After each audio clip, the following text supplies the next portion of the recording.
Hello అందరికీ. అమ్మ నాకు బిర్యానీ చేస్తారా అమ్మ, ఇంటికి తినేసిపోదు అని చెప్పి పిలిచింది. ఇంకా సరే అని చెప్పి బిర్యానీ అన్న పేరు ఉంటే ఎంత దూరమైనా పోతా నేను.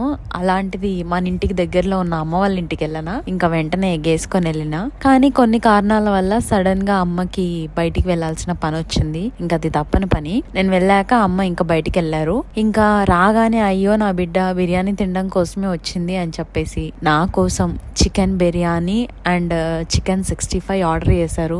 మామూలుగానే మనము తిండికి కరువు వచ్చినట్టు తింటాము, అందులోనూ ఇలాంటి బిర్యానీ తినేటప్పుడు తిండికి ఆగడబడ్డట్టే తింటా. అంటే అంత ఇదిగా అంత ఇష్టంగా. అసలు ఆ రోజు నేను ఎంత తిన్నా అంటే, ఇది ఫ్రైడే రోజు వీడియో, ఎంత తిన్నా అంటే కడుపు పలిగిపోయింది. ఆ రోజు నైట్ ఇంకా ఫుడ్డే తినలేదు, అంత ఎక్కువ తిన్నా. అదేందో తెలీదు, బిర్యానీ అనగానే 2 పూటలకి సరిపడా ఫుల్ గా తినేస్తా. మీకు కూడా ఉందా ఈ అలవాటు? కామెంట్ చేయండి.